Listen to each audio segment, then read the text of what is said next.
been president now for going on 23 months, so it's been a pretty good ride.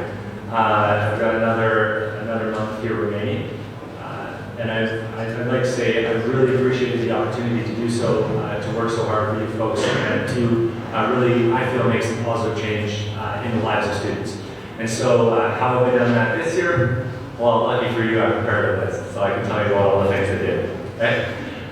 So to start with, at the start of the year, URSU created its first ever strategic plan.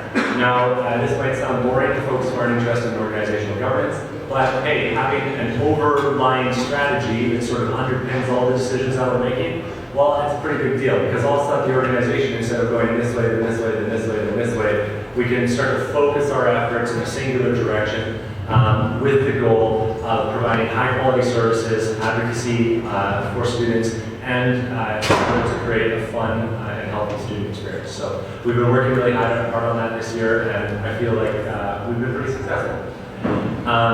The next biggest piece of news is probably the UPass program.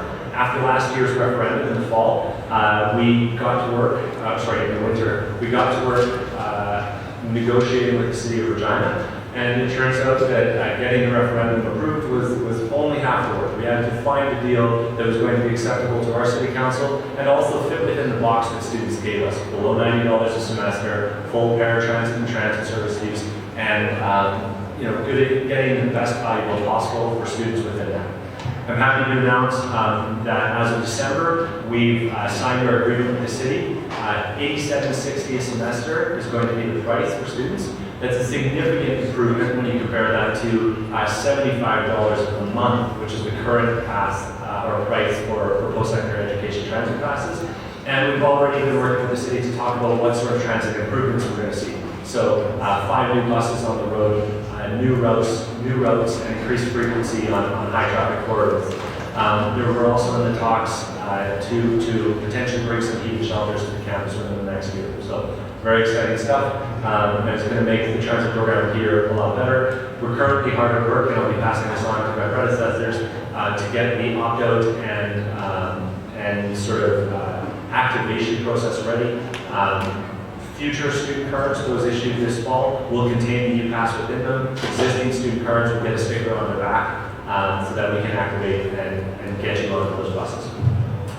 Throughout the rest of the year, we've worked to build contracts and job descriptions for all our student executive members. Now you can rest assured knowing that I have a job description, I have hours, I'm going to be in here working for you at regular consistent times.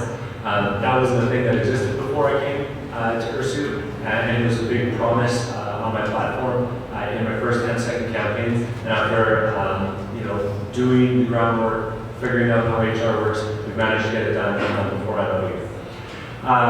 We consistently made well-informed and frugal budgeting decisions.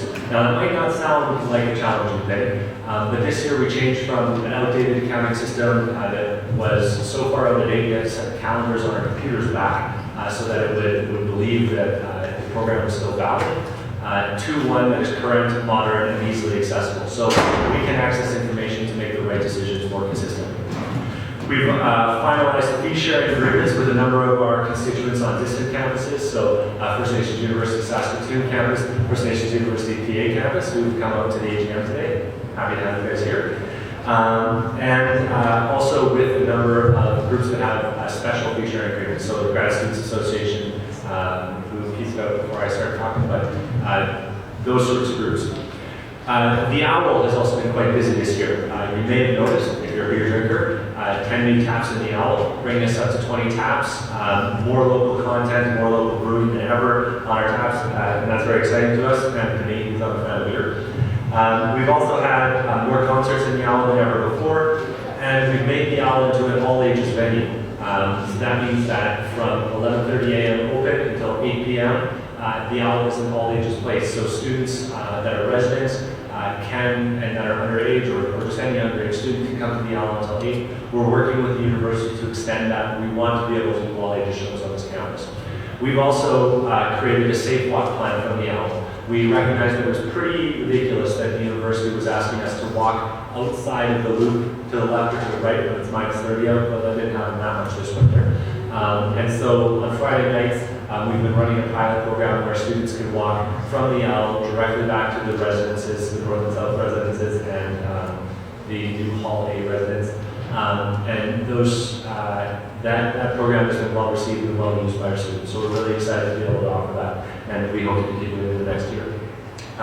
We're also this week going to be seeing some renovation plans that have been built for the Owl. We're hoping to get renovations on the Owl in this summer.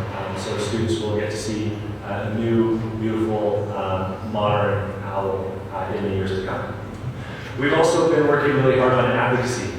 Students, one of our roles is to go and sit on the University Council, Senate, those decision-making bodies, and we've been sitting there loud and clear with a number of the student reps that are in the room, presenting the student voice and perspective on a number of important issues.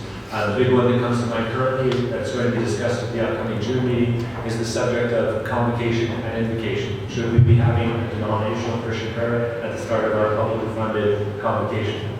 Okay? It's been an interesting question, and we've been advocating on behalf of making the sort of experience more equitable for the diversity of the body.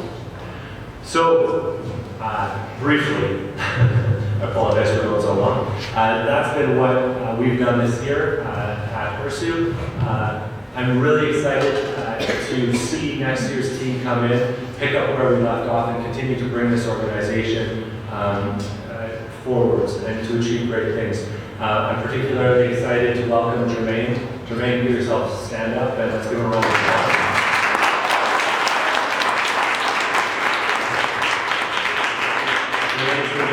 President, and I'm confident that he'll be able to keep making progress on the important issues that students are facing today.